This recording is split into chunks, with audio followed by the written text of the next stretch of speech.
Tēnā rā hoki tātou katoa. E te whānau koutou e mā takitaki mai ana I tēnei punua pāho. Ai, kua hau tēnei ko Matutaera. Kua hoki mai mo te wāhanga tuarua. I'm back for episode 2 of Te Kura Arotea. Can we talk for a minute? And I'm going to take a few minutes to have a korero with our two guests today. And man, awesome to have our two guests. We're going to be talking about whakapapa.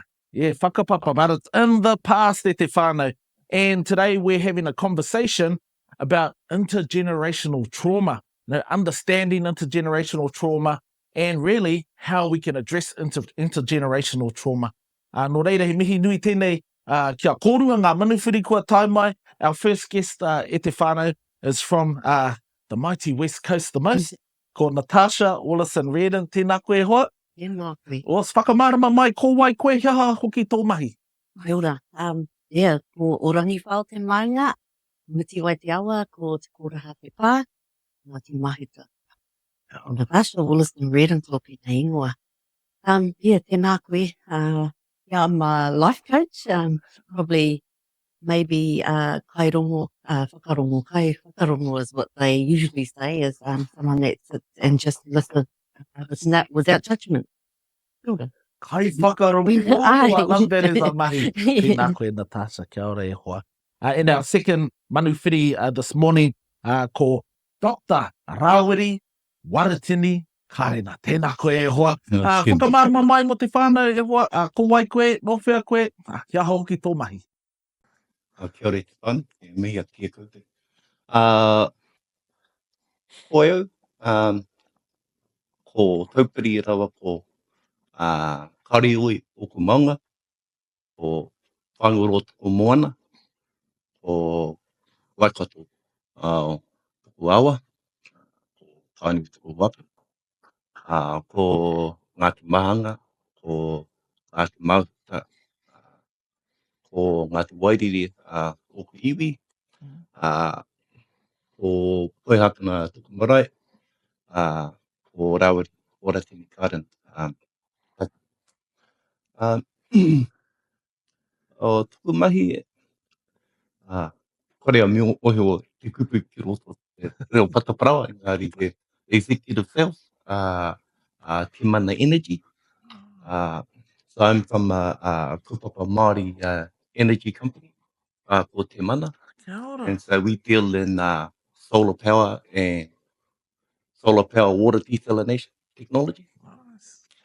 We are in partnership with Galtech in Germany and Moltech, which is in China. And we address things like water scarcity. And we've combined two technologies together. One is the solar power and the other is desalination.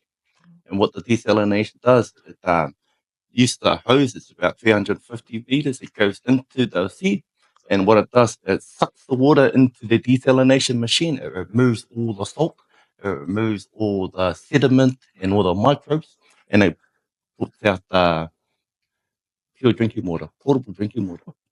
And so one of our machines, it does 55,000 litres per day.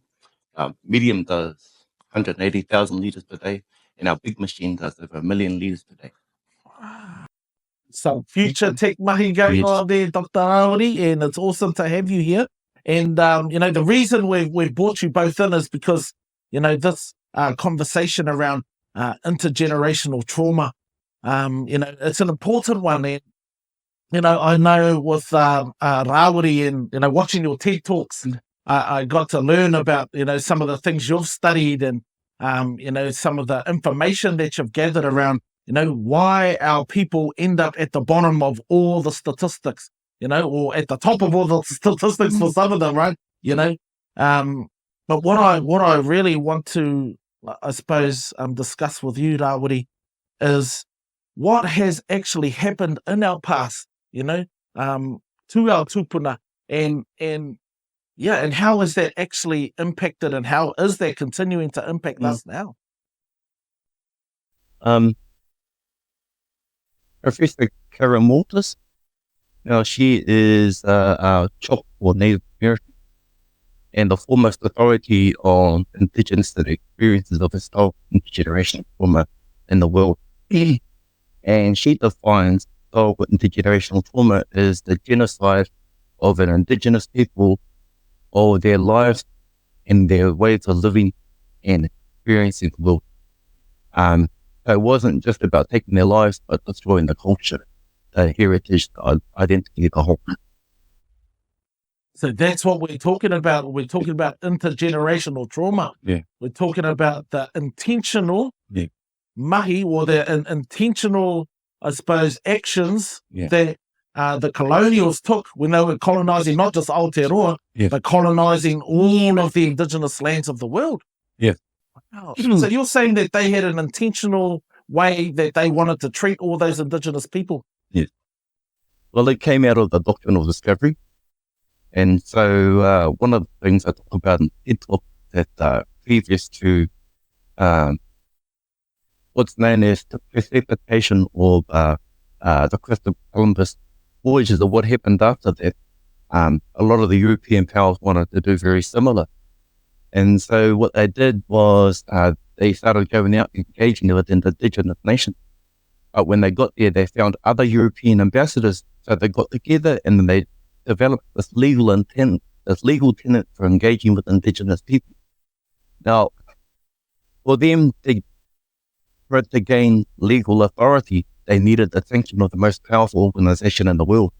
And at that time, that was the Catholic Church. And so what happened is the Catholic Church sent out what's known as a series of papal decrees, legal tenets of Pope. And so what happened from there is those legal tenets or papal decrees became basically the foundations of international law. And one of them is called Romanus Pontifex 45.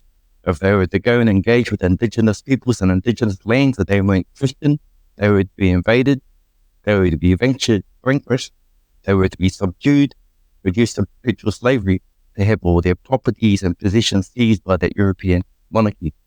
The other one is Karena-Waretini 1493. If they were to go to indigenous lands and there were no people on there, they could claim that land on behalf of the European power they represented. However, if they were indigenous people and they weren't Christian, they had their right of entitlement to the land removed. And so they were given the rights of occupation. So what that meant was that their status as a human was lowered to that of a tree or a weed or an animal. So they became known as flora and fauna. And so that's what, in fact, that's a really old law. It's based on old Roman law. And that was actually applied all around the world, in America and Africa and Australia, and also here in Aotearoa in the South Island. Wow. I heard you talking about they get reduced down to the same as an animal. And I remember watching a documentary called, it's one about Australia being colonized. The Stolen Generation. The Stolen Generation, that is the documentary. And they actually say that they were classed as flora and fauna. And now I get it. It was from this Doctrine of Discovery that determined that. Yeah. And what's interesting about that is that when we look at oranga tamariki, for example, they were created for the health and safety or well-being of the children. But when you look into the whakapapa of it, it wasn't established here in New Zealand. It was actually established in England through the House Common Select Committee on Aboriginal. Now, because the British Empire, they colonized more indigenous nations than any other European power, what they did was that they put this group together. They were made up of ministers in the House of Commons and missionaries. And it was their responsibility for developing an assimilation template, and they applied across the Commonwealth. And so therefore, they were the ones who were responsible for establishing the Aboriginal statutes, which led to the Stolen Generation. They were the ones who were actually specifically responsible for creating the Indian Act in both Canada and the USA. And that led to residential schools where over 10,000 children went missing. They're still missing to this day. And they also created Māori experiences of Stolen Generation through the Native Department 1861, through the Neglected and Criminal Children Act 1867. That's really important because that's the forerunner of the Fifth Act and the Oranga Tamariki Act. Wow. And they also created the Native Schools Act 1867. Now, when you look at Māori experience of child abuse, domestic violence, it actually all come from out of that act. I'll tell you what, if you had a stone and it represented a Native Schools Act, you drop it into a pond and it creates ripples. And the first ripple, what happened, it made the language illegal. And the next ripple, what happened, it was implemented by the state with the education department and the religious institutions. And the next ripple, what it did was it gave them legal justification for beating and abusing our tamariki mokopuna for speaking their native language. And the next ripple, what it did was over generations changed the status of our tama, āriki, mokopuna, of tauna, treasure, to commodity. And the next ripple, what it led to is the abuse, neglect, and death of our tama, āriki, mokopuna at the hand of their caregivers over generations. Now, we know the names. Rawiri, Ngira Glassy, Mokomo, James Whakaruru. What this country does is it focuses on the outcomes of why things happen, but this is the whakapapa of it, where it came from. And so when you're addressing the government, I'll tell you what the deficit outcomes are and what our people have been subjected to. But then we say, well, it contextualize it. Here's the whakapapa, and it leads all the way back to legislative policy. And thank you. Wow. And what I can see there too, Rawiri, is that we can trace the responsibility of what's actually happening now and the impact of what's happening now all the way back to that, right? Yes. And more, I see them pointing the finger at us. Yes. They're pointing the finger at us like, that we're to blame for putting ourselves in this position. Yeah. But what I can hear you saying clearly is that this was their intention, determined by the Doctrine of Discovery from the 1400s. And it's also, you can tell it was intentional because the same thing happened to every other Indigenous people around the world. And so you're talking about a mass genocide of hundreds of billions of Indigenous nations around the world for the last 700-800 years. Mm-hmm. So you can't say that, that has happened, but it's not intentional. Mm-hmm. Yeah, it's no mistake. There's no mistake. That Indigenous people across the world. I went to Whipsy and I presented this in Whipsy. Yes. Now, after I finished, I had people get up from Hawaii, from Australia, from Argentina, from Brazil. They all spoke different languages, but they said the same story.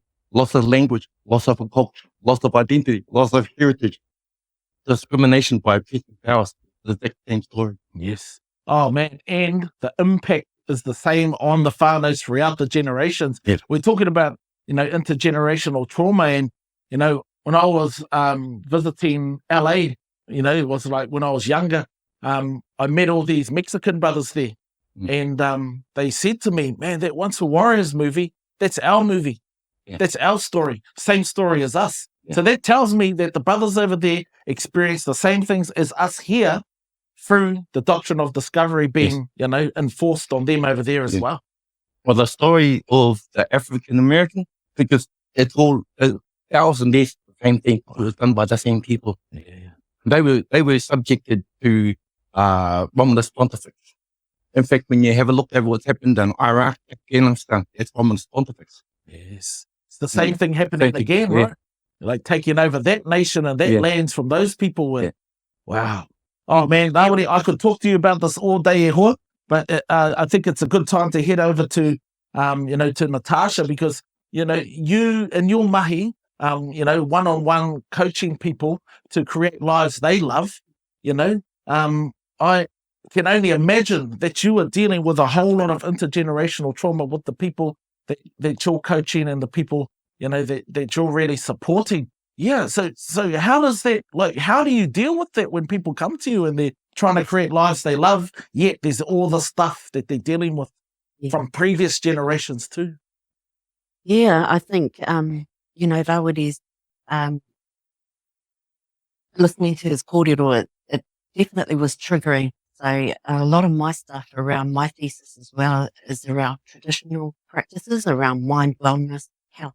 And I kept going on this journey thinking, trying to look for something like, what did our tupuna do? They must have had these, models in place were around when our whānau weren't feeling the greatest and all these things, everything. It kept going around in circles and it just kept coming back to karakia. And I was like, know this stuff, but it's sitting right there in front of me. I was looking for something else because I was looking at westernized models and, and trying to match things up. And I realized, geez, karakia, like, I know this.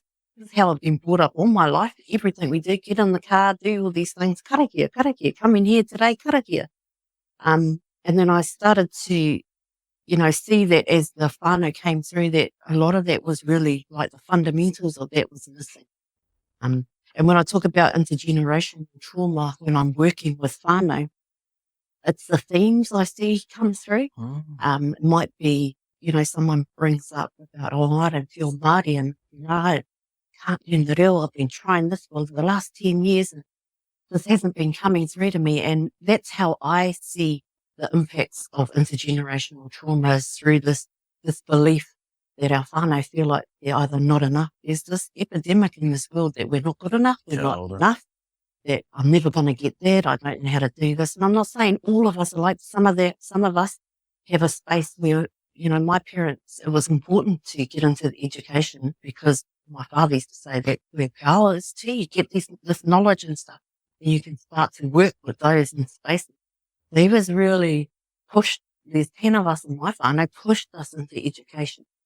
And the reason I've gone to that is that when I sit with people, I hear someone's intergeneration, that hurt come through the coaching session, depending on what the themes are that come out of it. It could be about real, not feeling Māori enough. That they feel whakamā about being in spaces because, they don't know the reo, or they weren't brought up around their marae. And those are the fundamental things that come through, and then there's other stuff that's around it. So, that to me is the way that I understand that this trauma has been passed down. Like she realised she'd gone away and come back. But you know what? I learnt that my great nana was beaten for speaking the reo, all these things that she learnt after being in a session and came back, and she was like, that is that intergenerational stuff that I feel the mama of my nana coming through me. And so every time she goes to learn the reo, she gets so overwhelmed inside her and stuff. She said, all I ever do is just cry. Well, that's it. That's the stuff that's been passed down through us, and it's not in a bad way. It's something that you hold that has happened to your nana. That's the connection back to, to your whakapapa. So, that theme work is how I can identify everything gets passed down through some way, and I absolutely believe that, because I believe some of my behaviours come from the trauma that my parents and my grandparents have experienced, and I respond inside the same way. And it's not until I understood about the response, how the body tells you about history, that I could make that connection. Yeah. And man, thank you for sharing that. And what's really interesting is that our bodies do tell us, that these experiences and these memories that we have are actually in our bodies. And a lot of us, like, we don't acknowledge them, right? And I think this is part of what we do, the bottling it up. I mean, my kids came back from the movies on Friday. They went and watched Inside Out Part 2. And so this is helping them to understand their feelings and emotions and how they impact themselves, right? And I think, that's a lot of what you're dealing with too. And especially when you shared about, oh man, I feel so guilty that I can't speak te reo. And that I feel so guilty when I'm trying to learn how to speak it. And it's because of those previous experiences that the tūpuna had in their time, right? I really believe that. I really believe that those things are, and when we can understand it and we can understand because it becomes a coping mechanism, and coping mechanisms are good.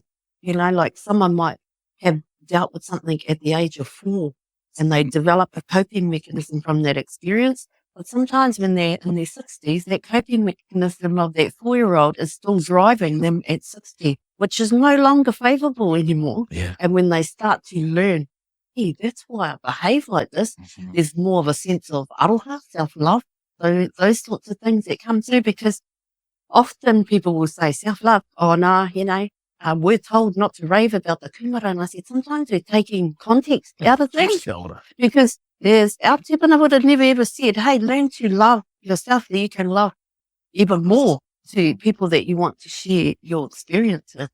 So, yeah, I really think it's all definitely connected, and it was really good because Rawiri sort of brought back my experience as I'm going through my thesis writing. He's brought up things that, those historical things that I've been learning about to bring them back to this space of the work that I'm doing with whānau is powerful because it's coming from them. They're learning about this so that they can take this tool for free and utilize it with their whānau.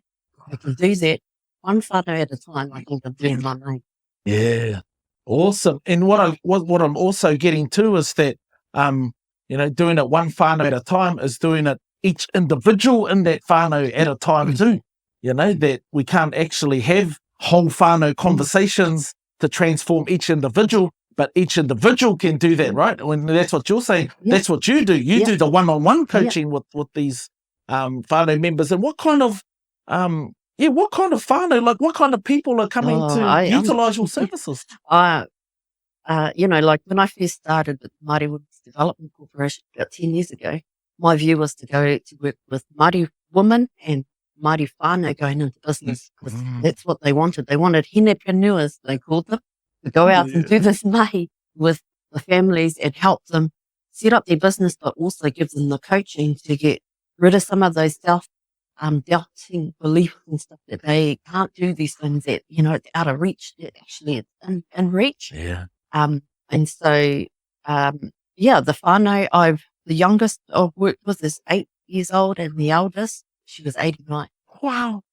So I've worked with, so I do one-on-ones, but also I've worked with families, done work with whānau. So I'll do mahi with them, but I'll also do individual sessions with them too. Because once they've got that, that's why I think it's important that I was told, you're a kaikairo, or you're there to listen without judgment. Because when you can listen without judgment, people start to let go some of their barriers, or they open to trust that actually I can let down a little bit more. Yes. And then they'll start to see that when you can get things out of here and out into the out, it's like magic. Like the freedom is like you lose 20 kgs just like that from just expressing and knowing that someone is not going to go over and say, oh, how did you hear that? Yeah. That there is no judgment. Like people can talk about, I've heard some pretty out of it stories. I mean, things that people have done. But the fact to sit there and just listen and not judge them, understand that they can unpack their own trauma. Because trauma isn't what's happened there. It's the response to what's going on inside from that event. So it's not really the event can happen 10 years ago. That's right. It's not the event that's happening again that's showing up in your body. It's the impact of that inside you. So when people start to get that, it's like, I get this yucky feeling every single time. First time you ever felt that. You go back to the whakapapa of it, and we can go back and they'll go, I don't know, but then they'll go, but this happened to me when I was 5. Yeah. How did you respond to that? So it just unpacks, and then they get so good at unpacking their own. This happened to me then. Yeah. Not happening now, but I'm still responding the same way. So that's why. I'm stopping myself from actually really living this life that we need to. Yeah. Entitled to, really. We are. What I'm hearing there, it's amazing. What I'm hearing is that the choices we make as tamariki, dependent on how we were treated, what was said to us, or, really what our experience was, that will stay with us forever unless we actually go back and address it again. And we go back and say, man, why do I feel this way? Just like you said, why do I behave this way? And what I'm actually getting is, we're programmed that way, that, when we're little, this is the first time we had that experience. So we programmed ourselves to behave a particular way when that experience happens, and that might be shut down. That might be escape. That might be whatever it is, but that's still going to be with us, right? For our whole lives, right? Unless we actually go to someone like you who can help us to unpick, man, how come I always do this? Yeah. How come I'm single again? Why am I divorced for the third time? Yeah. Well, why? Yeah, and exactly that. And when they get to that 4-year-old and they start to share love with them, wow, that was exactly the right way to deal with things right then when I was 4. And now I'm 60, you can start to say, hey, 4-year-old me, all right, it's not, it's all right, I can deal with this. Now I'm 60 and I say to people, you might think, oh, what? Talking to myself. I'm like, but if you're free, and it's so powerful, I've seen it with hundreds of whānau that when they, address and love the time that those things happened and acknowledge their age and let it be, that there's so much freedom. They just are able to see the world. So I really love the work. It's simple, but it's not. I mean, it's easy, but it's not. It's simple, not easy. That's it. It's simple, but it's not easy because it is simple. It's about korero. You don't have to change anybody else in your world. You just have to change the way that this thing works, the thinking, the whakaaro thing, and your whole world can really change. Man. It takes a lot of work. Even me as a coach, sometimes my husband's like, oh, that's not very coachy. And then I was like, well, I am human, you have to deal with those things, learn to coach yourself as well. Because, if I can't do it right and I'm not doing what I'm teaching, then I'm not authentic. Like, come on, coach yourself through this, what's going on inside you? Where's that trigger come from that's making you think this is happening? Yes. That I have these, what I tell whānau about, it's like you have this reticular activator in your head and that tells you, it's like a detective, like you might say, oh, every time I go to this party, that lady always gives me the evils. And so every time you go there, guess what you see? It's going to be there. You're just going to see her giving you the evils because your reticular, your brain is just looking for that stuff. Yeah. But when you start to say, I'm going to look for a time where she doesn't look at me like that, you will start to see that too. And then you'll start to see, oh, no, it's not all the time. Yeah. Actually, I've got this belief in my head that it is. Yeah. I'm just learning those little tools about, go back there and see if she's really doing that. Yeah. And they're like, oh, she wasn't. It's not all the time, but your head is saying all the time. Yeah. Yeah. And what I can hear too is that we start to create a relationship with ourselves where we can check ourselves, where we can actually check in on ourselves. We can actually check, hey man, is that actually true? What I'm believing? Because this might be the 4-year-old that's actually coming up right here. Of course. So I'll have another look at it. Yeah. I get it. And what I actually heard too was that whatever we expect, that's what we get. Yeah. We expect somebody to turn up the way that they've turned up the last 10 times. Yeah. That's what you're going to get. Yeah.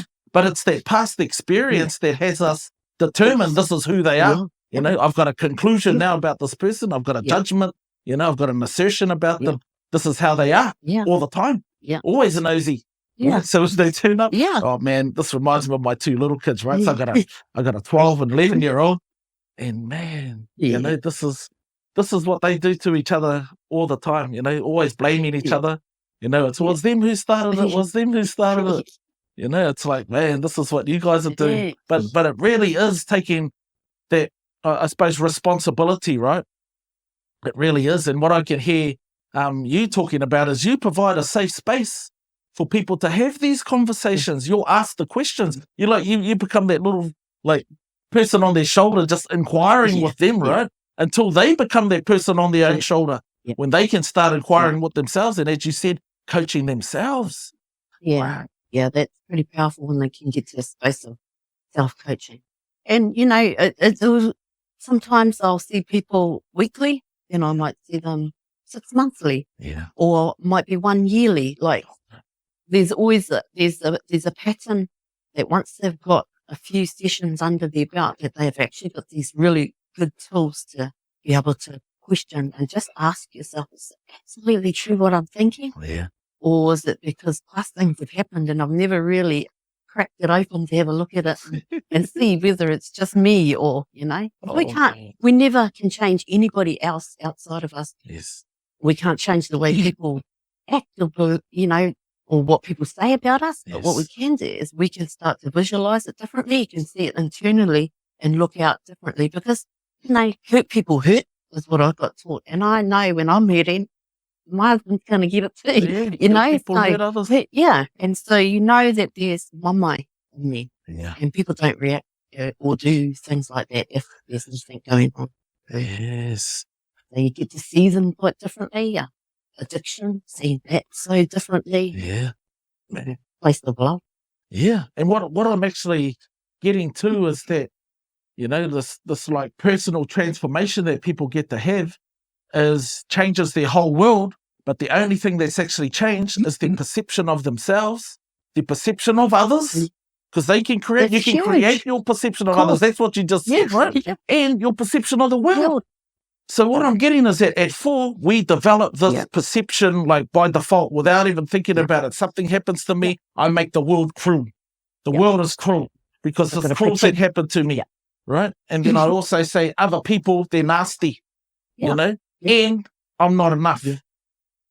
You know, that's usually this is like the 4-year-old's perception of the world, right? And as you said, I can be that 4-year-old up until I'm 60 years of age, still having those same thoughts. Running and around. I'm not enough. Yeah. The world's nasty and they're bad people.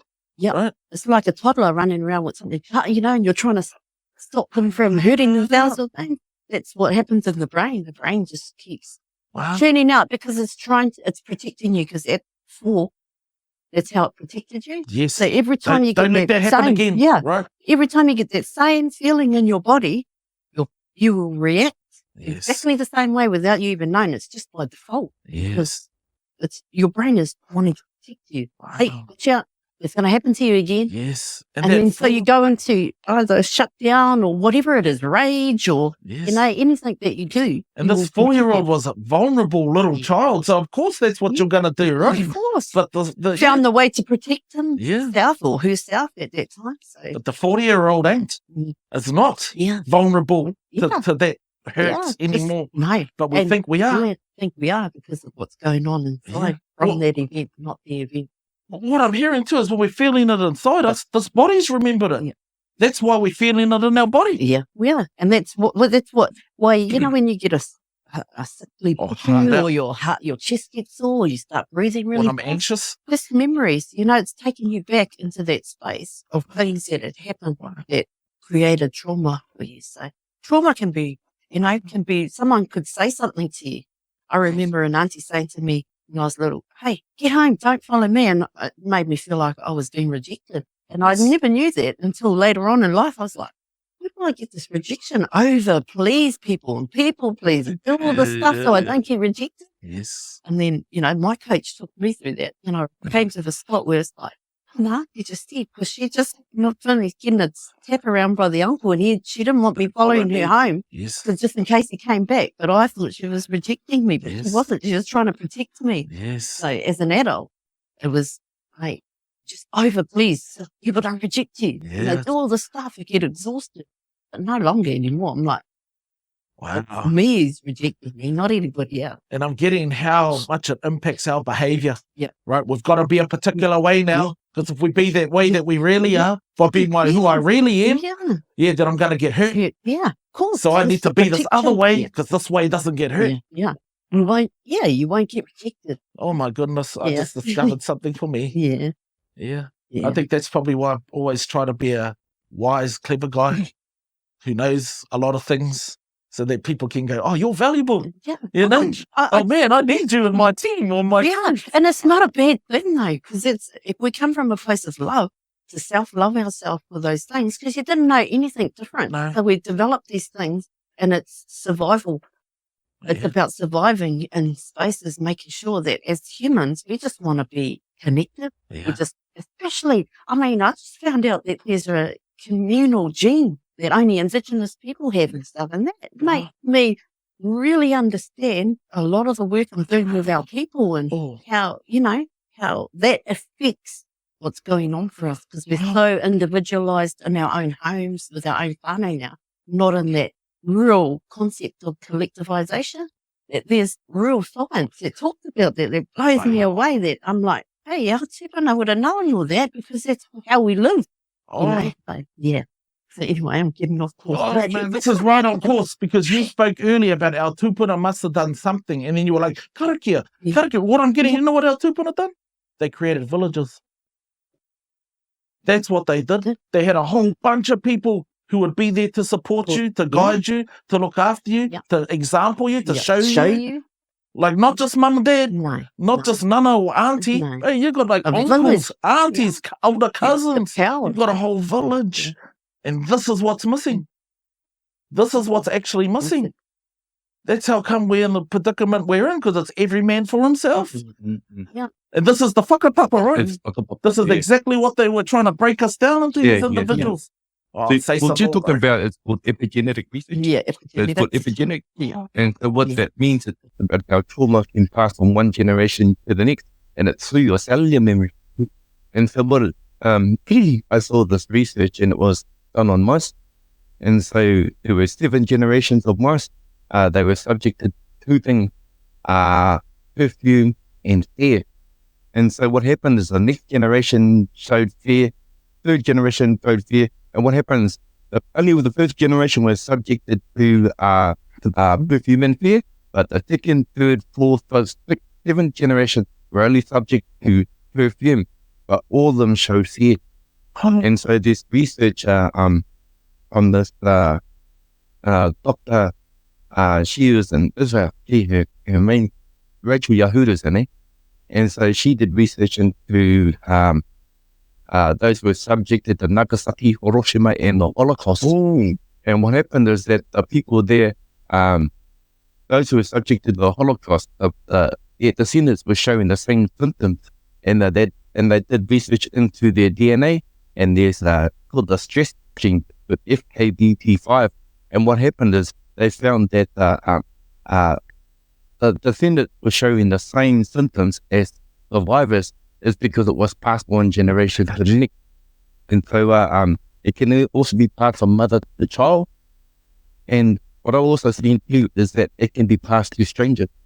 And it can be passed to strangers through live organ donation, where people end up having the same memories, the same experiences as those who passed. It's because it's all in the cellular memories. It's in the cells. Wow. And what I just got from you, then Rawiri too, was the cellular memory is actually the cells in our body, right? Yes. And I remember it's Dr. Bruce Lipton. I like genetics. Bruce. Man, now he's got some cool ass videos, and now I'm getting what he's on about. That these experiences we don't actually have to have. Someone before us had these experiences, but those are handed down to us through our genes. So this just like, wow, because I think I'm traumatized by the sound of cars on the road or the train on the road. This is what we also can understand. For me, trauma is the 2-sided coin. On one side is the mamae and the pain, and the other side is the resilience. And so what that actually means is that you can sit in the pain side and actually still feel the mamae and pass it on. But the other side, the flip coin, is the resilience. What that means is that you overcome in spite of. You thrive in spite of. And so that's why I like the corridor is, you are not your trauma. It is your body experience. So I've done similar mahi there for the last 20 years. Wow, just for your own self, right? Oh, I've worked in, I was the facilitator alternatives to violence in prison. And I was the head of research at Tu'ohomai. And so we developed programs here. And so we also developed programs for correction. And it's called, you're a seed born of great descendant from lines of Jesus. That's who you are, first and foremost. Wow. And a lot of that mahi you created for those spaces, that all came out from your doctorate and from your studies too. Wow. Oh, awesome, Rawiri. You know what I can actually hear, and what both of you are sharing right now, is that we've got this source, of the trauma. Like, we were traumatized intentionally, right? And then we've got, for Natasha, like we can create spaces to actually talk about these things, to bring them up, to not like keep them bottled up and, keep them tucked away. And, if I refer back to the Inside Out movie again, we see the impact of what happens to this young girl after she bottles up all the emotions, right? just starts coming out in weird ways that we don't want. And a lot of the work that I've done with men in men's circles, like that's probably one of the hugest things I get from men is that, man, I need a place to share all the stuff so I don't go home and end up just like unleashing it on my whānau. Yeah. Well, at the heart of Puma is actually disconnection. The disconnection, our wairua, our hinengaro, our tinana, our taiao. And so really, the rongoa is reconnection. Oh, man. And as simple as that might sound, it's not actually that simple to reconnect people is what I'm, this is what I'm experiencing myself. Even connecting myself with my own tamariki. I find that really difficult. I know they find that difficult. And so what are some of the ways that we can create spaces where we can actually reconnect with people? Like, what's the trick here? I think that's the challenge, eh? Well, I did research for my into reconnection spaces for the Tender Communities project. And so what we actually learned was for first and foremost, we whakapapa all the way to io. All that's being disconnected. But if you know that you whakapapa all the way up there, you aren't going to be treated like a slave. Yes. Yeah. And so if you can reconnect, our whakapapa, it's always there. I've sat in the Waitangi tribunal with the Paparahi o Te Rahi. And one of the things that they said to the Crown is, this is our whakapapa. They were all the way from Io, all the way down to the cosmos, to Rangia Papa, to all the Aitua, right down to they said, okay, this is what authority I have in this land. Where's yours? Yours starts at 1840. That's different. Wow. And so what I'm getting here, bro, is knowing who we are, knowing that we are from the source, knowing that we are the source ourselves. Wow, and that's what they wanted to disconnect us from. That's what I just got when you said we can't be a rangatira when we put ourselves right down there. But if we know we go all the way to Io, there's only one way to go. Yeah. They spent generations disconnecting us because it's easier to take land resources and assets from those who don't know they actually inherently own it. Wow. So they convinced us that we don't own it anymore. So they convinced us, we just let it all go. Yeah. Wow. This is amazing, Rawiri.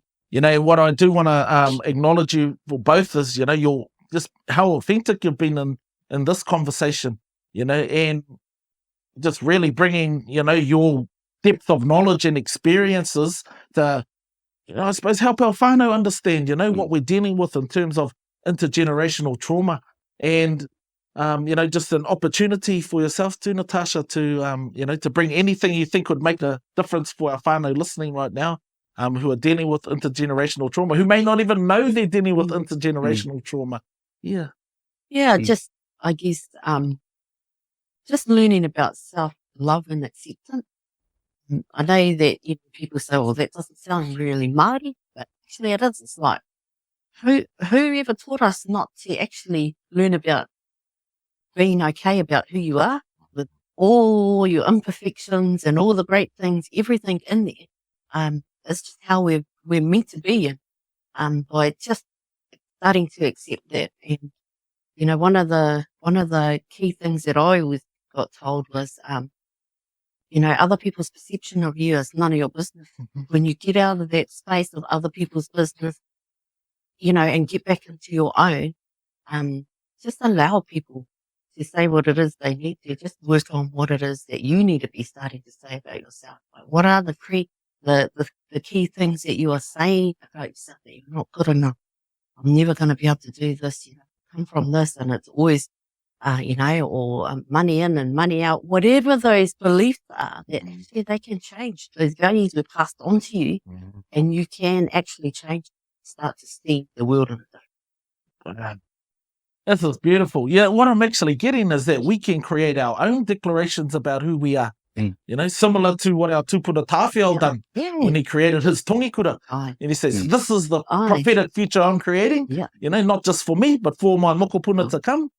And I'm like, man, maybe that's where we need to be, creating our own tongikura for our definitely. Well, the kikitanga is a very example of overcoming trauma. When you actually look at, what happened to the wolves and how they actually overcame it and they re-emerged as the people. from having your land stripped to, to this government having to pay recompense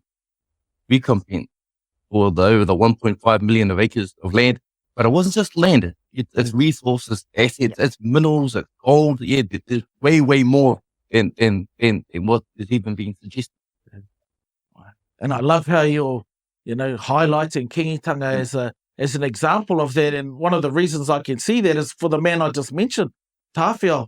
He created a prophecy for us to live into, right? And he actually said, "Mā koe hanga tōku nei whare. I'll build it myself out of whatever limited resources I do have. It might be a māhoi and a patete. It's not going to be a kauri and a tōtara, but I'll make what I need to make from whatever I've got, right? And I'll make it work for me."